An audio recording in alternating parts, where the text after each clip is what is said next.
following episode of Dad vs. Daughter was made possible by a contribution from Tasty Minstrel Games. Harvest is a worker placement game from Tasty Minstrel Games that is also set in the same universe as one of the other games called Harbor, which is another worker placement game. But in Harvest, we are going to be farmers. We're going to be planting crops, we're going to be tending those crops, and then harvesting them so that we can get gold stars. Now, those gold stars are kind of a two-purpose thing. They are victory points, but they're also the currency that we need to use in order to buy certain things like elixirs or buildings and such. So let's show you how to play the game, and then let's see what Dad's lunch group thinks of it.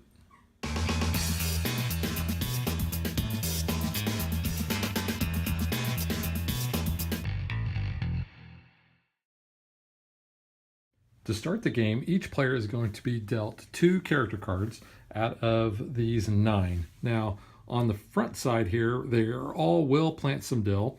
So for your first game, everybody should probably start with this guy. But after you've got the game well learned, then switch over to the other characters. So these will just be given to a player, and then they're going to choose one of those 2. So they look between Bailey Haystacks and Imhotep. And of course, I would take Imhotep because, you know, Imhotep. So there's my mummy reference. So after you take the character card, this other character is returned to the box. They're not used for the rest of the game. Then you will get to take a set of workers in your color. I will point out there is no green, so I might actually break out my copy of Scoville just to take my green guys here, just, you know, because Dad's always green. So we're going to get those. And then also on the bottom of our character card, it will show us what our starting resources are. So he's going to start with 3 water, 2 manure, and 3 peas. So they'll collect that, take the 3 water here, just put it on the player board, 2 manure, and 3 peas. Also, you'll see that on the player side, you have special abilities. So Imhotep's he has versatile design. It says each of your buildings can be used as a field with 2 spaces on it. So, and I'll talk about the fields in a moment. And then we also have this open plot that says at the beginning of the game, reveal 1 additional building, then build a building in this space at no cost. So buildings we have up at the top here, we start with 6 buildings. And so for Imhotep's ability, we would just flip over another building here, and then I would get to choose one, and just out of, you know, randomness, I'll choose the workers' quarters. So the way the buildings work is usually have special actions and victory points. So at the end of the game, this is going to be worth 2 victory points. When you build this, you're going to be able to do the harvest action and get 2 of the peas, as well as have 2 additional plots that you can grow things in on your card. So for Imhotep, we would take this building and we would just place it there on our card. So now we are ready to go. So once each player has their character and they've resolved the beginning of the game items, each player is dealt 1 of the initiative cards. So let's just say that Imhotep was number 3, and 5 went to one player and 9 went to the other. So what Imhotep is going to do, we're going to ignore this bottom part just for this first part. So since he has a 3, what he's going to do is he is going to look at the other initiative cards down here, and we will get to choose one, but we're going to replace it with this 3 that's in our hand. So looking here, we have number 11, which is reap. We'll be able to do a plant, tend, and harvest action. Number 8 is incept, which we will be getting 1 ghost pepper and 1 manure. And 10 is construct, and you get a free build action. So let's just say that the start of the game, I don't really need these right now, so let's go with the manure, because you need manure for planting, and a ghost pepper wouldn't be bad, so that is a nice thing. So we'll replace the 8 with the 3. Then we're going to collect these resources. So I will get a ghost pepper over here, and I will also get a manure. So I'll put those on my player board. Then what I'm going to do is I'm going to take this card and I'm going to tuck it underneath my player board like this. This shows that I have already taken my initiative card, I've collected the resources, and then this will be my player order when we start the first round. Let's just say that the person who had number 9 decided they wanted number 3, and the person who had number 5, they say, well, it doesn't really matter, let's just go ahead and take that one because it's got a free build. So once everybody has done the initiative part, these cards are going to go away. And now everybody gets to place their workers, starting with whoever had the lowest number. So the lowest number was a 3. So let's say that person was red, and they decided to go to this spot here. Now these are action cards. Action cards, you see, only will allow one player to go there. Some of the action cards actually have a cost that you have to pay. For instance, a construction firm, it has pay 1 star.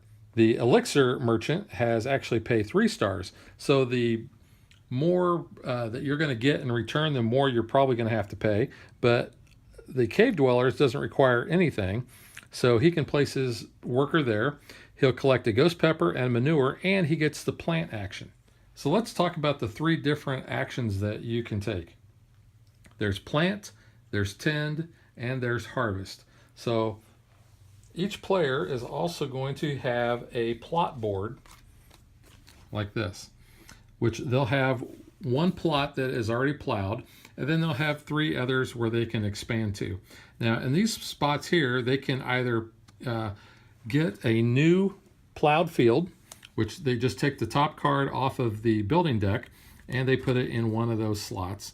Or if they had done a build action, they would take one of the build cards and they would put it there as well. So let's just say in this example that I haven't done any of that. I'm going to plant. I got one of my ghost peppers. Whoops, let's take the ghost pepper that this guy had. The crops have 2 sides. They have a side with silver stars, and then they have a side with gold stars. When you plant, you look at the side that has the silver stars. That shows you how much manure you need to plant. So in order to plant this ghost pepper, I would need 2 manure. So when I plant this, I'm going to put it on my plot with the gold stars up. Now, that would have cost me 2 manure to plant. If I wanted to tend this, I would have to pay water in the amount of the gold stars. So in this case, I would have to pay 4 water. If I tend that, then what that means is I get to take from the supply another one of those items and place it into the plowed field there. So now I have 2 ghost peppers. Now if I want to harvest means I can just take those and remove them off my board, but now these are both victory points and currency. So like I was showing you with these other buildings, you have to pay 3 stars in order to go there. I could turn this in because it has 4 stars. I don't get change, but then I would have the stars available to pay the cost to go to the elixir merchant. Now that's kind of a press your luck type of thing, because do you want to hang on to the stars, or do you want to use them to buy stuff that might grant you more points in the future? So there's a little give and take there that you got to kind of figure out. Also, when you harvest, if you had other plots in these other fields, then you could harvest everything together. So let's just say that I had pumpkins grown over here and I had carrots grown over here. I could have harvested everything off my board at once. So now let's say that I have a plowed field here and I already have ghost peppers growing in this plot. What that means is I cannot put any other type of plant over there. I have to actually go into another of the plowed land. So let's just say I'm going to put a pea on that plot there. So let's say I want to tend. I would need 4 water to tend the ghost pepper, and then I would need another water to tend to the pea. When I tend that, I would just be able to add another one of those items onto my board. And then again, like I said, if I was going to harvest, then I can just take all of those off, and now I have snap peas, which are really good to pay for things because they're only 1, and then I can hang on to my ghost peppers because those are going to be worth 4 points apiece. So let's look at the other things that we can plant. We have plumpkins, which are these orange seeds. They require 1 manure to plant, but they will give you 3 stars when they are harvested. Now you'll notice this also looks like a pumpkin, but it is called a plumpkin. We have scarrots, which basically the seed side looks like this, would cost 1 manure, and when you flip it over, it's going to be worth 2 points. We already showed you the ghost peppers and the peas. Next we have broccoli. Now broccoli is the one you really want to go after. It takes 2 manure to plant it, but when we flip it over, you'll see that it is worth 5 gold stars. So that's either 5 points or 5 money. And I've found in all of our games, whoever has grown the most broccoli has always been the game winner. So I've showed you the action cards that we have here. This is also the timer. The game is only played through 5 rounds, and what you do is you count out 5 times the number of players to create your action deck. There are a lot more cards that come with the game, so you're going to have a lot of replayability. So I've got this set up as a 3-player game. Here's the amount of cards that we still have that we're not using this game. So a lot of replayability there. So let's talk about the board, since this is a worker placement. There are spots based on the player count. So the first spot in each of the labor market, the general store, and the land office are for 2 players only. If you go up to 3 players or more, then you get to use the second spot as well. Now, if those 2 spots are filled up, or the 1 spot is filled up, depending on the player count, you can always still go to this area here. Now, the difference is when you go to this area, you get to choose 2 of these actions. They have to be different, but when you go here, you only get to do 1. Same with the general store. When you go there, when you go up here, you can do any 2 of these different items. If you go there, you only get to choose 1. And then in the land office, you would get to choose 2 different actions, or if you went there, you'd only get to choose 1. So let's talk about these different things. The labor market will allow you to harvest, plant, and tend. The general store will allow you to get water, peas, manure, scarrots, and pumpkin seeds for free. You have to pay 1 gold star in order to get a ghost pepper or a broccoli, and then you have to pay 2 gold stars in order to get an elixir. Now, the nice thing about the elixirs are, and there are these red tokens right here, is that they can cover the water for any of the tending needs that you have. So let's just say that I have a broccoli in this field, and you'll notice the broccoli is, since it's a double, you can only put 2 in a field. But that's going to cost me 5 water in order to tend that. But if I have an elixir, I can pay an elixir, and that will take care of all the watering for that area. So at the land office, you can either get an extension to your plot area, which the extensions are just a little 1x2 area that you will put on the side of your board like that. So now you have room to expand. You can either plow a field, which, like I had said before, you just take the top card from the building deck and you can place it over the top of any of the padlock symbols. Or you can pay 2 gold stars to build, which means you just take 1 of these. So let's just say that somebody does that, and then they can take this insecticide shed and place it on one of their locked parts on their board as well. After everybody has placed all of their 2 meeples, they collect those back. These action cards then are done for the game. We will deal 3 more out. The initiative deck is then shuffled, and 3 more cards are put out. So we have a 13, a 15, and an 11. So in the case that we had here, whoever had the 3 then would get to choose which one they wanted. They like the looks of getting that free elixir, so they swap that out. The person with the 8 says, yeah, you know what? I like all this stuff. I don't mind going last, even because 15 is the last number, because then they're going to get 2 water, 2 manure, a pea, and a harvest action. And then the person that has the 10 says, well, you know what? I really want to go first. I'm going to take that 3. and then you start your placement all over again. And that really is all there is to playing Harvest. So now that I've showed you how to play the game, let's get to what Dad's lunch group thinks.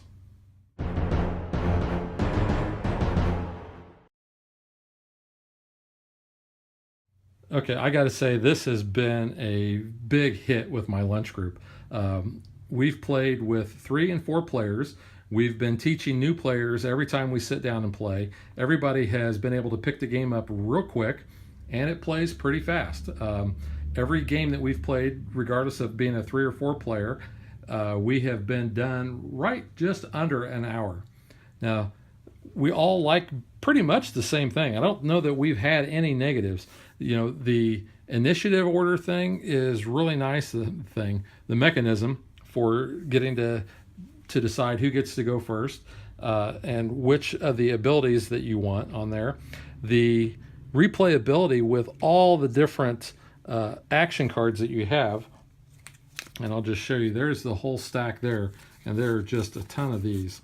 And knowing that only certain number of these are going to come out based on the player count, and there's all different kinds.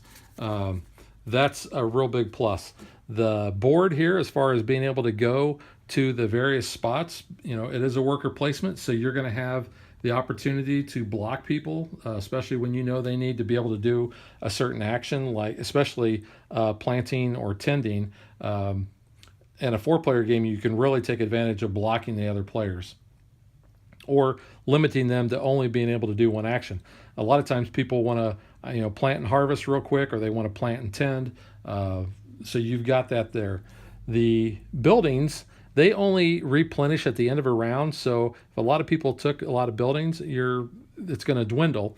At the beginning of the round, you'll flip over, so you'll be back up to 6. But again, there is a huge stack of these cards, and they have all different kinds of things that they do. Some only grant you victory points. Some grant you no victory points, but they give you special abilities.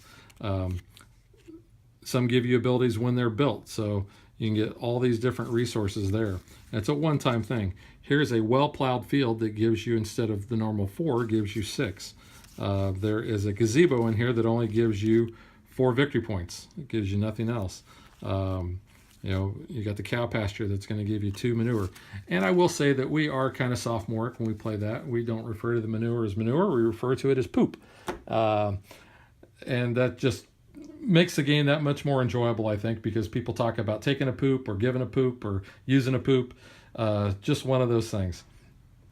The fact that we have 9 different players that all have their own different abilities and such, again, adds to the replayability. We all really like that, not knowing which characters you're going to have to choose from.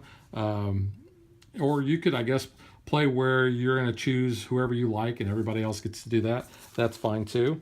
The only real complaint, I guess, is that, I didn't get the green guy. But everything else is really good. The cards are really good. The finish on these and the other the plot boards, they're kind of slick.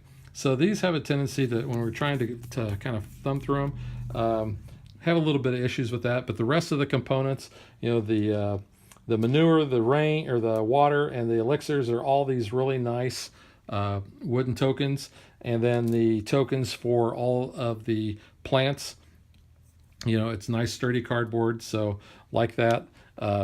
The wording on the cards themselves and the buildings, not too bad. I can read those with just my glasses. So I really like the fact that, especially the action cards and the initiative cards, they're nice and bold. So is the player board. The artwork is, it comes from the Harbor universe. So we're familiar with that because we play Harbor quite a bit. But a very solid game. In fact, they're like, hey, are you going to bring this back in, tomorrow? We want to play it some more. So it's really been a big hit. Like I said, I don't think anybody has disliked the game at all. People are asking to play it. And so I can see this one hanging around for a long time. Will probably be a lunchtime classic that we'll play the heck out of it for right now. And then we'll be bringing it out probably fairly soon after it goes away for a little bit. It has that much staying power and replayability. So that is Harvest. It is an Essen release. So Essen is actually starting right now. So if you're in Europe, you should be able to swing by Essen and hopefully pick up a copy. If you're in the States, I think you'd be able to get a hold of this fairly soon right after Essen. Contact Tasty Minstrel if you have any questions as far as when the actual release date will be. And we will catch you guys next time.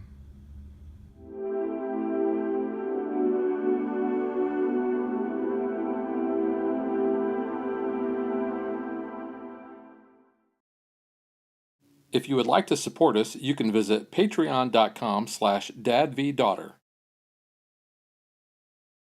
Like and follow us on Facebook to stay current on our show schedule, sneak peeks at future shows, and to interact with us.